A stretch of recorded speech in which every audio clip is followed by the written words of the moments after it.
ጤና ይስጥልን ክቡራትና ክቡራን ተመልካቾቻችን፣ ይህ የአሉላ ፍሬው አማረ የዩቲዩብ ገጽ ትክክለኛ ፔጅ ነው።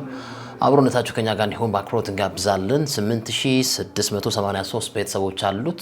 ለሌሎች የስፖርት ቤተሰቦች ይህ ቻናል እንዲደርስ ላይክ፣ ሼር፣ ሰብስክራይብ አድርጉ ላለው ዛሬ ማንቸስተር ዩናይትድ ነገ ከክሪስታል ፓላስ ከሚያደርገው ጨዋታ በፊት ሀሳቦችን ለማድረስ ምን ሞክርበት ዕለት ነው። አብሮነታችሁ ከኛ ጋር እንዲሆን በአክብሮት እንጋብዛለን። ይህ ዕለት ዛሬ ከ10 ዓመት በፊት ማርኮስ ራሽፎርድ በማንቸስተር ዩናይትድ የመጀመሪያ ጨዋታውን አድርጎ አርሰናል ላይ 2 ጎል ያስቆጠረበት ዕለት ነው ዛሬ ማለት ነው። በአሁን ሰዓት ተጫዋቹ በባርሴሎና ይገኛል። ባርሴሎናን መርጧል። ጠንካራ አመራር ማንቸስተር ዩናይትድ የለውም የሚል ሀሳብ አለው። ዩናይትድ ከዚህ ዝውውር 30 ሚሊዮን ፓውንድ ይፈልጋል። ባርሴሎና ደግሞ በ3 ራውንድ ይህንን ገንዘብ ሊከፍል እንደሚችል ዘገባዎች እያመላከቱ ይገኛሉ። በዋናነት በመልበሻ ቤት ስለሚያደንቁት ተጫዋቾች ጥያቄ በቀረበለት ዕለት ራሽፎርድ በባርሴሎና ቆይታው የኔም ጊዜም ጀግና የምወደው ተጫዋች አሪያ ማድረገው ሩኒ ነው ማለቱ ይታወሳል እና ምናልባት ከሩበን አሞሪም መሰናበት በኋላ ወደ ማንቸስተር ዩናይትድ ይመለሳል ተብሎ ይጠበቅ ነበር። ግን ፍላጎቱ ወደ ካታላኑ ክለብ እንደሆነ መናገር ይቻላል። የቅድመ ጨዋታ ትንታኔያችንን እናስቀምጥ። ኦሊቨር ግላስነር ከማይክል ካሪክ ጋር የሚያደርጉት ጨዋታ ይሆናል። ካሪክ እንግዲህ በ2021 ቅጥር ከፈረመ በኋላ አንድ ጊዜ ኦልድ ትራፎርድ ላይ ጨዋታ አሸንፏል። ከዛ በኋላ በ2026 ደግሞ ያደረጋቸውን 4 ጨዋታዎች እንግዲህ ማሸነፉ የሚታወስ ነው። በዋናነት በማንቸስተር ዩናይትድ ቤት ማለት ነውና የካሪክ እንግዲህ በፐርማነንት ኮች ይሁን ወይስ የካሪክ ቆይታ እዚህ ላይ ይጠናቀቅ ማንቸስተር ዩናይትድን ወደ ቻምፒየንስ ሊግ ቢያስገባም የሚሉ ሀሳቦች እየፈለቁ ይገኛሉና እንግዲህ 4 ጨዋታዎችን በአጠቃላይ ኦልድ ትራፎርድ ላይ አሸንፏል። ካሪክ ነገ ክሪስታል ፓላስን በኦልድ ትራፎርድ የሚያሸንፍ ከሆነ ከ1971 በኋላ ፍራንክ ኦ'ፋሬል ከተባለው አሰልጣኝ ቀጥሎ በማንቸስተር ዩናይትድ እግር ኳስ ታሪክ 5 የመጀመሪያዎቹን ጨዋታ በኦልድ ትራፎርድ ያሸነፈ አሰልጣኝ ይባላል። በእርግጥ ይህ አሰልጣኝ ፍራንክ ኦ'ፋሬል 6 ጨዋታዎችን ማሸነፉ የሚታወስ ነው። ነገስ ኦሊቨር ግላስነርን የሚገጥመው ማንቸስተር ዩናይትድ ድል ያደርግ ይሆን? አብረን የምንመለከተው ጉዳይ ይሆናል። 14 ደቂቃ ከ3 ሰከንድ ገደማ ካሪክ ጋዜጣዊ መግለጫ ሰጥቷል። ሜሰን ማውንት ከጉዳቱ እያገገመ ይገኛል የሚል ሀሳቡን ተናግሯል። በተጨማሪም ማቲያስ ዲሊትም እንዲሁ ጉዳቱ የጀርባ ህመም እንደሆነ ተናግሮ መቼ ወደ ሜዳ እንደሚመለስ ክሪቲካሊ የታወቀ ቀን የለም ብለዋል። የአርጀንቲናው ተከላካይ ሊሳንድሮ ማርቲኔዝም ጉዳይ በቀጣዮቹ ጨዋታዎች ወደ ሜዳ እንደሚመለስ አመላክቷል። እንግዲህ በጋዜጣዊ መግለጫው ላይ እንግዲህ ይህ ተጫዋች በነገራችን ላይ ቁጥሮች እንደሚያመላክቱት ከሆነ በኤሪያል ዱዌል ወኖች በቨርጅል ቫን ዳይክ ብቻ የሚበለጥ ተጫዋች ነው። ሊሳንድሮ ማርቲኔዝ በዘንድሮ ዓመት ከጉዳት መልስ ነው የመጣው። ጥቂት ጨዋታዎችን ያደረገው እና በተጫወተባቸው ጨዋታዎች ላይ ሊሳንድሮ ማርቲኔዝ በተለይ በዋናነት በኤሪያል ዱዌል ወኖች ላይ በጣም ትልቅ ተጫዋች እንደሆነ እያሳየ ይገኛል እና 71 በመቶ በመቶኛ ሲቀመጥ ከቫን ዳይክ ቀጥሎ 71 በመቶ የአየር ኳሶችን በማሸነፍ ጎበዝ ተጫዋች እንደሆነ ቁጥሮች አመላክተዋል።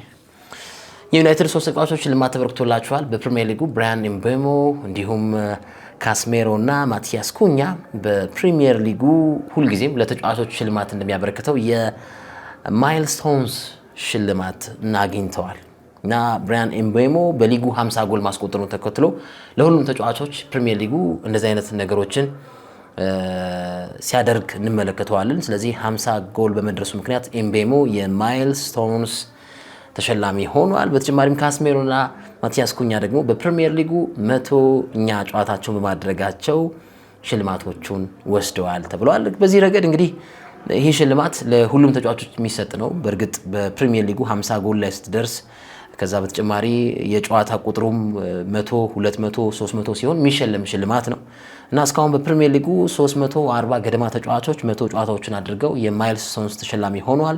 148 ተጫዋቾች እንዲሁ በ200 ጨዋታዎቻቸውን አድርገው የማይልስቶንስ ተሸላሚ እንደሆኑ መናገር ይቻላል። 45 ተጫዋቾች እንዲሁ 300 ጨዋታዎችን አድርገው ተሸላሚ ሆኗል። 8 ተጫዋቾች 400ኛ ጨዋታቸውን በማድረጋቸው በፕሪሚየር ሊጉ ኤፍኤ ሽልማታቸውን አግኝተዋል።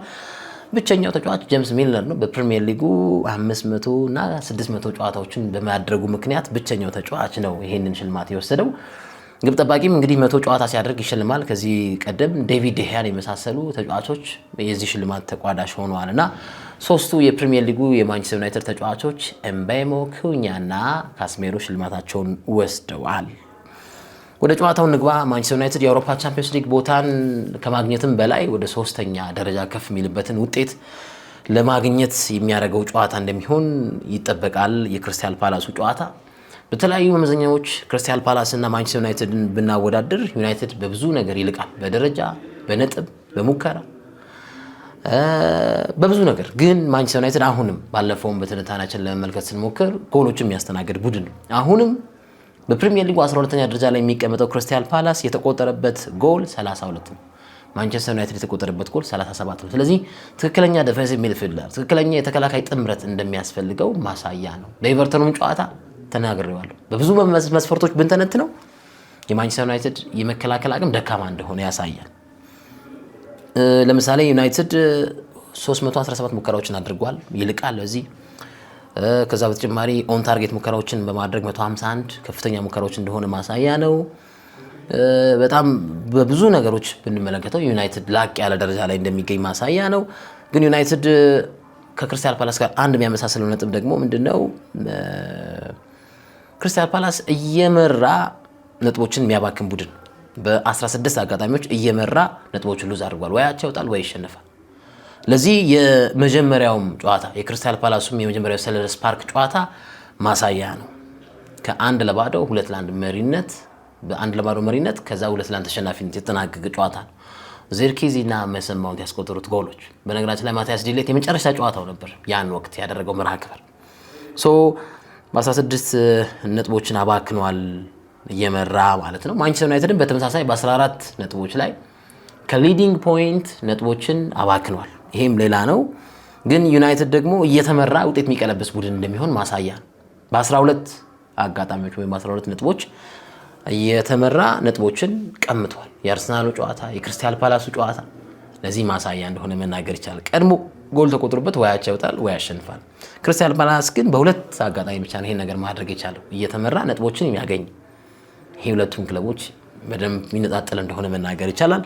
ሪከቨሪ ታይም ማንቸስተር ዩናይትድ ወስዶ ነው የመጣው። ሰኞ ነው የተጫወተው። ክሪስታል ፓላስ በአንጻሩ ሐሙስ የኮንፈረንስ ሊግ ጨዋታውን አድርጎ ነው የተጫወተው። ስለዚህ 2 ቀን ነው የማረፊያ እድል ያገኘው።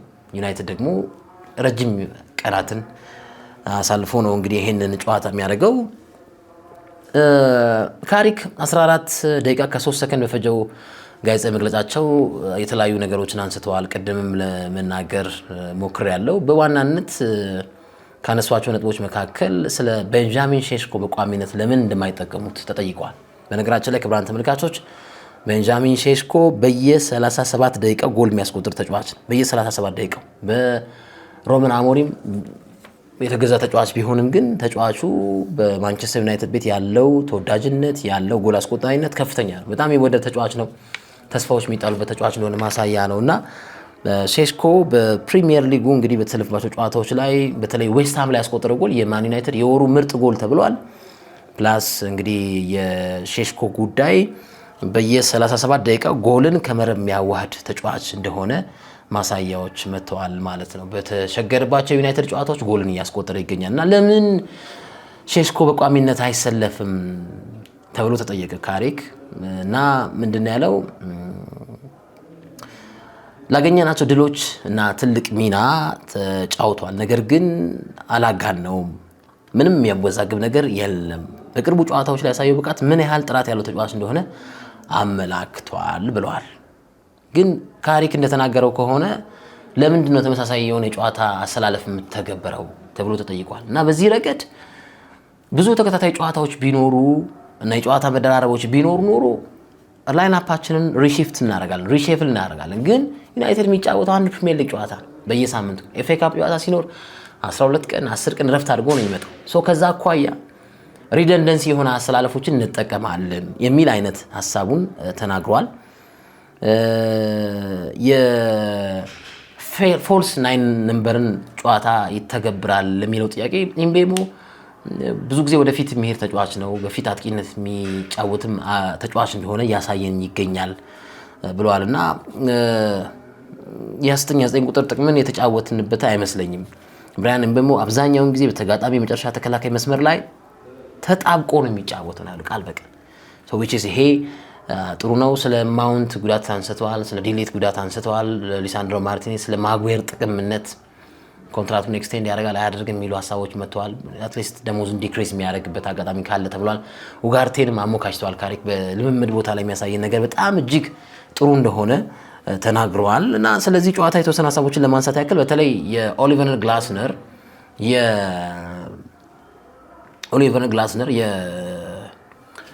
በዋናነት ከቡድኑ ጋር መውጣታቸውን ተከትለው ክሪስታል ፓላስ የመጀመሪያ ሳምንታት ላይ የነበረው ብርታት ያለፈው አይነት ሞቲቬሽን መነቃቃት የለም እና ተጫዋቾቹ በሳቸው ስለማይዘልቁ በቃ ምንም በቃ እንትን የለንም ነገር አይነት እሳቤ አለ። አዳም ዋርተን ይለቃል፣ ማቴታ ሊለቅ እንደሚችል እየተነገረ ይገኛል። ስለዚህ አሁንም ቲሙ ባዶ የሚሆንበት እድል እንዳለ እየተነገረ ይገኛል እና ከዚህ አኳያ የኦሊቨር ግላስነር የውድድር ዓመቱ ሳይጠናቀቅ ራሱ ልለቅ እችላለሁ ማለታቸውን ተከትለው ብዙ ሀሳቦች እየፈለጉ ይገኛሉና በቀድሞ መነቃቃት ላይ አይገኙም ተብሏል። ለማንኛውም እንግዲህ ካሪክ ከኦሊቨር ግላስነር የሚያደርጉት ፍጥጫ ነገ 11 ሰዓት ላይ በቲያትር ኦፍ ዘ ድሪምስ የሚከናወን ይሆናል። ዩናይትድ የተቃራኒ ቡድኖችን የቀድሞ ተጫዋቾች ሲገጥም ብርታቶች በጣም ያስተናግዳል። ለምሳሌ አሮን wan-bissaka ከዚህ ቀደም ዩናይትድን በገጠመባቸው የሁለቱም የዘንድሮ ዓመት ጨዋታዎች ብንመለከት በጣም ከፍተኛ ብቃቱን ሲያሳይ ነበር። የመከላከል አቅሙ በጣም ላቅ ያለ ነበር። አሁንም በዚህ ጨዋታ ላይ ዩናይትድ የቀድሞ ግብ ጠባቂን ያገኛል። ዴን ሄንደርሰንን የክሪስታል ፓላስ ዘብ ሆኖ የቀድሞ ክለቡን ይገጥማልና ዴን ሄንደርሰን እስካሁን በተደረጉ ጨዋታዎች ላይ በክሊንሺት 75% ክሊንሺቶችን በማስመዝገብ ኃያልነቱን አስቀጥሏልና ከዚህ ቀደም የቀድሞ የማንቸስተር ዩናይትድ ተጫዋች ግብ ጠባቂ ሆኖ በጣም ብዙ ክሊንሺቶች ከነበሩት ውስጥ ፎስተር የሚጠቀስ ነው። በሳውዛምፕተን ቤት አንዱ ተጫዋች ይሄ ነበርና ከፎስተር ቀጥሎ 75% ክሊንሺቶችን ዩናይትድን በገጠመባቸው ጨዋታዎች እያስመዘገበ ይገኛል ተብሏል። ነገስ የዲን ሄንደርሰን እና የማንቸስተር ዩናይትድ የፊት መስመር ተጫዋቾች ምን አይነት ግንኙነት ይኖራቸዋል አብረን የምንመለከተው ይሆናል። ዩናይትድ ደብል ዊንን ከ2017-18 በኋላ ኦልሞስት ይሄ ማለት ከ8 ዓመት በኋላ ማንቸስተር ዩናይትድ ደብል ዊን ለማድረግ በክሪስታል ፓላስ ሰልኸርስት ፓርክም በኦልድ ትራፎርድም ለማድረግ የሚጫወት ይሆናል።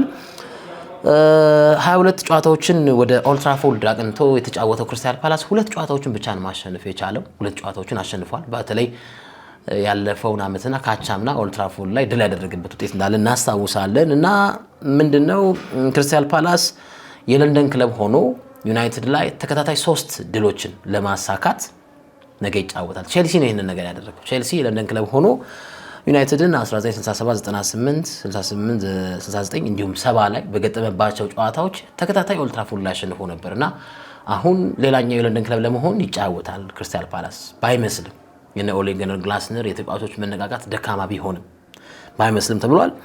ዩናይትድ እንግዲህ በሜዳው ጠንካራ አልነበረም ያለፉት ኮቾች ላይ ግን አሁን ዘንድሮ ደግሞ ከካሪክ መምጣት በኋላም አስደናቂ ብቃት ላይ ይገኛል። 27 ነጥቦችን መሰብሰብ ችሏል። ባለፉት 12 የሜዳው የቲያትር ኦፍ ዘ ድሪምስ ጨዋታዎች ላይ 8 ድል 1 ሽንፈትና 3 አቻዎችን ወጥቷል። ይሄ በጣም አስገራሚ ነው ማለት ይቻላል። ከዚህ ቀደም ከ13 ጨዋታዎች በሜዳው ካደረጋቸው የሰበሰባቸው ነጥቦች በጣም ጥቂት ነበሩ። በተለይ 8 ሽንፈቶችን 2 አቻዎችን 3 ማሸነፍ ብቻ ነበር ማንቸስተር ዩናይትድ ያሳካው። ይሄ በሌላ በኩል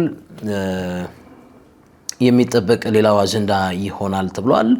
ግን ክሪስታል ፓላስ ያለፉትን አዌይ ጨዋታዎች ደግሞ ድል ያደረገበት ነጥብ ሌላው አንኳር ነጥብ ነው ብዬ አስባለሁ። ክሪስታል ፓላስ ቶፕ 6ን በገጠመበት ያለፉት የአዌይ ጨዋታዎች ማሸነፍ የቻለው 2 ነው። 8 አቻ እንዲሁም ሽንፈቶችን በጣም በዝተዋልና ብዙ ጊዜ አዌይ ጨዋታዎችን ክሪስታል ፓላስ የሚያሸንፈው ከቴብሉ ቦተም የሆኑ ክለቦችን ከወገበታች ያሉ ክለቦችን አዌይ ጨዋታዎች ላይ ሄዶ የሚያሸንፈው ኢን ሪሰንት 12 ጨዋታዎች የሚሉ ሀሳቦችም ቀርበዋል። ስለዚህ ቶፕ 6 ላይ የበላይነት የለውም ማለት ነው። በሌላ አነጋገር ይሄንስ ነገ ኦሊቨር ግላስነር ይቀርፉታል ወይ አብረን የምንመለከተው ሌላኛው ጉዳይ ይሆናል። ስለዚህ ማንቸስተር ዩናይትድ ነገ ያለ ማርቲኔዝ ጨዋታውን ያደርጋል። ሌኒየሮ ሞሮፍ ከሃሪ ማጓየር ጋር የሚያደርጉት ጥምረት ይሆናል። ሉክሾን በጣም አድንቀዋል ማይክል ካሪክ። ስለ ሉክሾ በጣም ብዙ ሀሳቦችን አንስተዋል። በጥሩ ጎን፣ በአዎንታዊ ጎን የማንቸስተር ዩናይትድ ከፍተኛ ደቂቃዎች ሜዳ ላይ ያሳለፈ ተጫዋች እንደሆነ መናገር ይቻላል። ብሩኖ ፈርናንዴዝ አሁንም ለአሲስት የሚጫወት ይሆናል። የነ ቴሪ ዳንኤል ኦንሪ እና የነ ደበነን ሪከርድ ለመስበር አሁንም ይሄ ጨዋታ ይጠቅመዋል። በዚህ ጨዋታ ላይ ላስት ግንኙነት ላይ ያለፈው የሰልደርስ ፓርክ ጨዋታ ላይ ምንም እንኳን የጎል አስቆጣሪዎቹ ክሬዲት ከፍተኛ ቢሆንም ለማውንት እና ለዚርክዚ አቀብሏል፣ አሲስት ተደርጓል። ግን የነሱ ክሬዲት ከፍተኛ ነው ከአሲስቱ ይልቅ ብዬ አስባለሁ። ሶስተኛውን ቦታ የሚረክብበት ጨዋታ ይሆናል። ማንቸስተር ዩናይትድ አስቶን ቪላ ትላንትና በወልቭስ መሸነፉን ተከትሎ ዩናይትድ ለሶስተኛ ቦታ ያላሰበውን ቦታ ለማግኘት የሚያደርገው ጨዋታ ይሆናል ተብሎ ይነገራል። ምናልባት የኤምቤሞ ትሬኒንግ አድርጓል፣ ግን ምናልባት ሼሽኮም በቋሚነት ሊያሰልፉት የሚችልበት እድል እንዳለም እየተነገረ ይገኛል። ስለዚህ ካሪክ ለታሪክ የሚያደርገው ጨዋታ ነው ነገ ዩናይትድን የሚያሸንፈው ከሆነ 5ኛ ሆም ድሉ ነው ይሄ ከ1971 በኋላ። ስለዚህ ካሪክ ለታሪክ የሚያደርገው ጨዋታ ነው ብንለው ማጋነን አይሆንም። እስከ አሁን ባደረጓቸው ጨዋታዎች ክሪስታል ፓላስ 12 ጊዜ አሸንፏል። ማንቸስተር ዩናይትድ 33 ጊዜ አሸንፏል። የነገው ጨዋታ 57ኛ መርሃ ግብር ይሆናል። ሜዳው ቲያትር ኦፍ ዘ ድሪምስ ነው፣ ኦልድ ትራፎርድ ነው። ማን ዩናይትድ ወደ ቻምፒዮንስ ሊግ የሚያደርገው ጉዞ የቻምፒዮንስ ሊግ ነገር ጥርጥር ያለው አይመስልም። ምክንያቱም የእንግሊዝ ክለቦች ያላቸው ኮታ ከፍ እያለ ነው። በዩሮፓ ሊግ፣ በቻምፒዮንስ ሊግ፣ በኮንፈረንስ ሊግ ያላቸው ቦታ ከፍ እያለ ይመስላል እና 5ኛ ራሱ የሚያጠናቀው ክለብ የአውሮፓ ቻምፒዮንስ ሊግ ኮታን ሊያገኝ እንደሚችል መናገር ይቻላል። ነገ እንግዲህ እንደተለመደው ሴኔ ሌመንስ ግብ ጠባቂ ይሆናል። ሉክሾ፣ ዳሎት፣ ሃሪ ማጓየር እና ሌኒየሮ በተመሳሳይ የሚሰለፉ ይሆናል። ኮይማይኖ እና ካስሜሮ እንዲሁ በአራቱ ተከላካዮች ፊት የሚሰለፉ ሲሆን ብሩኖ ፈርናንዴዝ፣ ኩኛ፣ አማድ፣ ኢምቤሞ አለ ከሌለ ግን ሼሽኮ ደግሞ ቦታውን ይረከባል ተብሎ ይጠበቃል። የነገው ጨዋታ ክሪቲካል፣ ምክንያቱም ዩናይትድ በሳምንቱ አጋማሽ ከኒውካስትል ጋር ሴንት ጄምስ ፓርክ ላይ የሚያደርገው ጨዋታ በጣም ትንቅንቅ የሞላበት ይሆናል። ረቡዕ የሚደረግ ጨዋታ ነው። ቅያሪዎቹ የፈጠኑ ሊሆኑ ይገባል። ራሳቸውን ከጉዳት ሊታገሱ ይገባል ተብሎ ይጠበቃል እና በዚህ ረገድ ሀሳባችሁን ግምታችሁን አስፍሩ። ያው ዩናይትድ አይሸንፍም። ሆፕፉሊ በእርግጠኝነት ማንቸስተር ዩናይትድ የነገውን ጨዋታ አይሸንፍም። 2-0 አሊያም 2-1 የማንቸስተር ዩናይትድ ውጤት ይጠናቀቃል ብዬ አስባለሁ። ይህንን ቻናል ሰብስክራይብ አድርጉ፣ ከፍ አድርጉ። አንድ የተሰጠን ታስክም አለ እዚህ አማረ ስቱዲዮ እንድንቀርጽ ያመቻቸልልን የቴሌግራም አካውንትም እንዲሁ እንድትከታተሉ በአክብሮት እንጋብዛለን። የኤሉዳንም ደግሞ የቲክቶክ ገጽ ኤሉዳዎች ለሲዲ ስፖርቶች 300,000 ብር ሽልማት እንሸልማለን ብለዋል። የኤሉዳንም የቲክቶክ አካውንት ከፍ አድርጉት። ዩናይትዳውያን ብራንዳውያን የታላችሁ እንላለን። ስለዚህ ከፓላስ ጨዋታ በኋላ እንመለሳለን። በኒውካስትል ዩናይትዱ ጨዋታ ወይ ማክሰኞ አሊያም ሰኞ። ይህንን ቻናል ሰብስክራይብ አድርጉ። 8683 ቤተሰቦች አሉት። በ3 ወር ውስጥ ይህንን አፍርተናል። የዩናይትድ ደጋፊ በዓለም ላይ ብዙ ነው ይባላል። ስለዚህ ላይክ ሼር ይደረግ። ብራንዱ ክለብ ያሸንፋል። መልካም እድል፣ መልካም ቅዳሜ እንዲሆንላችሁ እንመኛለን። ነገ ከድል መልስ ያገናኘን። ቻናላችንን ላይክ አድርጉት። ስቱዲዮን ምርጫችሁ ካደረጋችሁ የቴሌግራም አካውንቱን አስቀምጥላችኋለሁ፣ አግኙት፣ በሱ ተቀረጹ እንላለን። መልካም ቅዳሜ። አሉላ ፍሬው ነበርኩኝ። መልካም ቀን።